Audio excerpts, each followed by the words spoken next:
What's going on, people? Welcome back to We Are Tottenham TV. We've been beaten at Ellen Road by Leeds, joined by Andrew. Yeah, do you want to sum up that shambles for us? Oh, mate, I think that's made me more angry than some of the losses that we've had this season, if I'm honest with you. It was incredible. Yeah, I mean, lack of basics, lack of energy, lack of effort, lack of desire. We were second to every single ball. We were second to every second ball. We didn't have enough fight. There was nothing in the midfield. We literally had nothing. We literally had nothing. They looked like they were drained and they had nothing to play for. They didn't look like they had top four in the balance. It's like last night when you saw Leicester lose 4-2.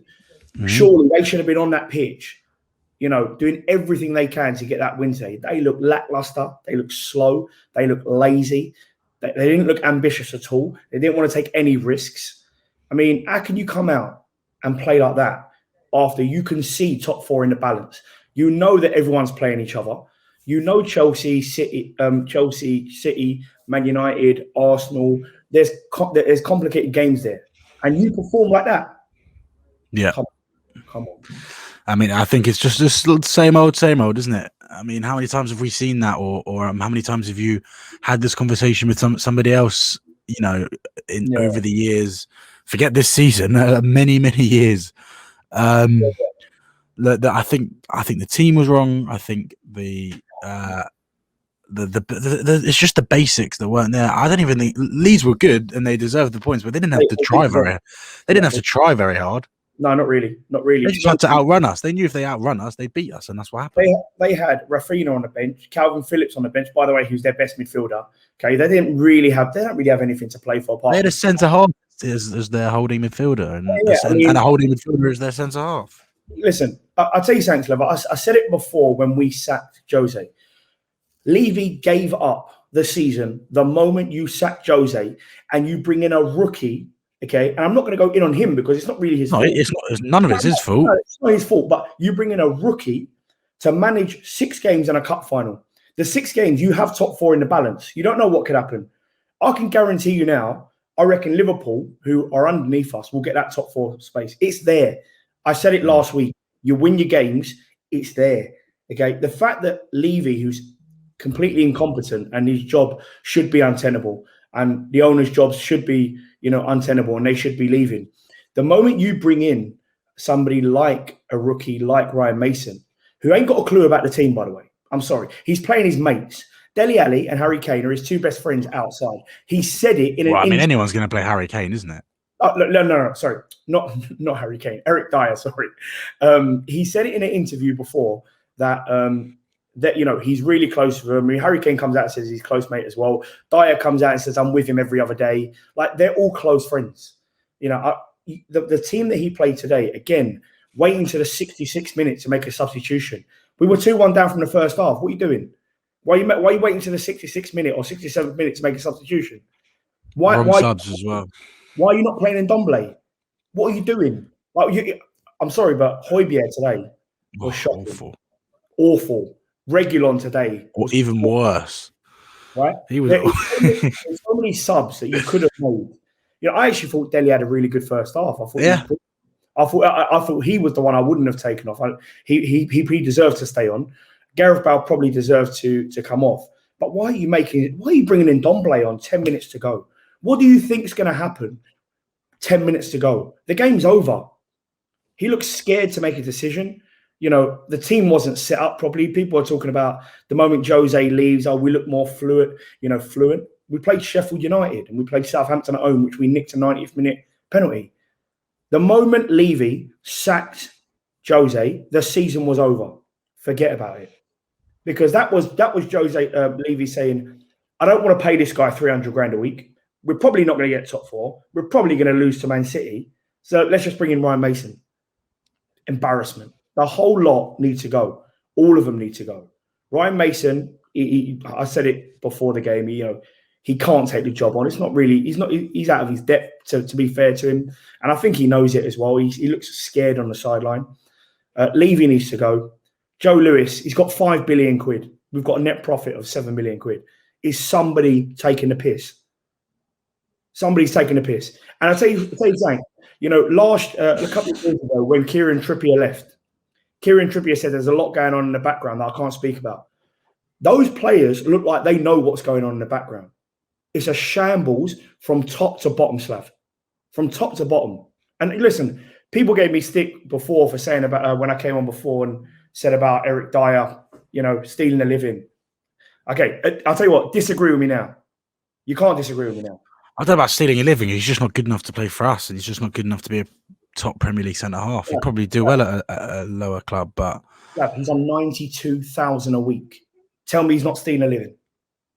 What I was saying is Eric Dyer's on 92,000 a week. Yeah. If how can people not tell me he's stealing a living?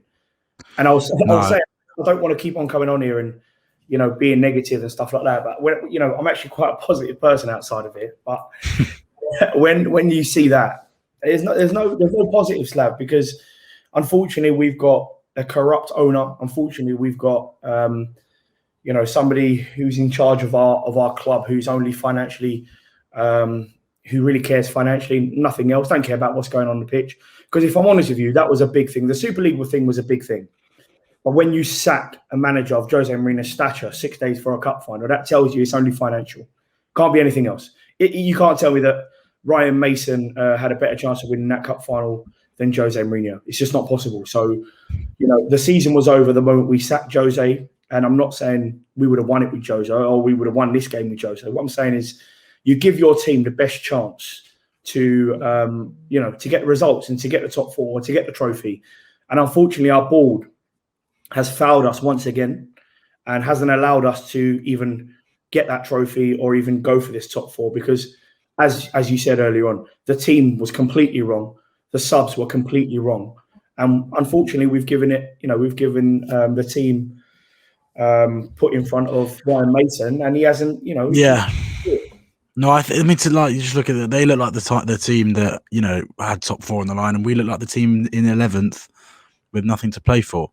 Listen, they look quality. Okay, I'm not going to lie. You know, I've got a lot of a few Leeds friends actually who are giving it to me right now, which they deserve to be because they played really, really well. And I'll give them credit. But you know, they look like the top six team, not us. You know, they look like the better footballing team. They look like the better organised team. Their manager looked like he was a lot more passionate about the game instead of standing there like this, not knowing what to do. Do you know what I mean? It's just a shambles from top to bottom. Yeah, Ian has to go. I think we still need to keep protesting against this board because, similar to a lot of the other clubs, nothing's going to change, and we're going to be here week in, week out, moaning until these lot go.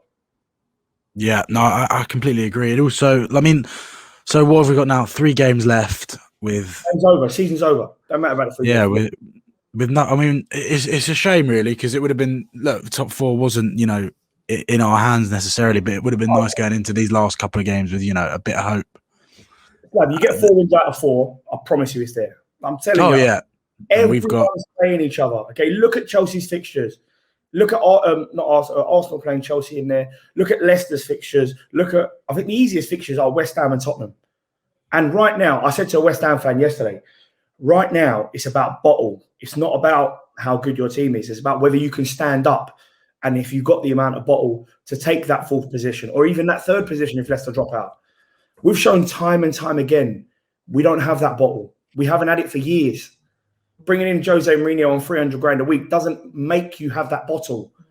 The players are the embarrassment.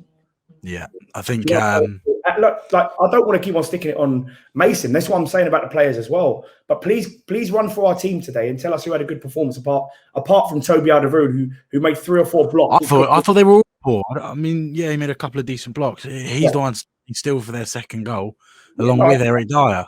Yeah, I get that. He wasn't good, but I'm saying he was the better one. I say. I thought they were. I think the best player on the pitch was Lloris. Granted, yeah, he was brilliant today as well. He made 2 unbelievable saves. It could have been these players.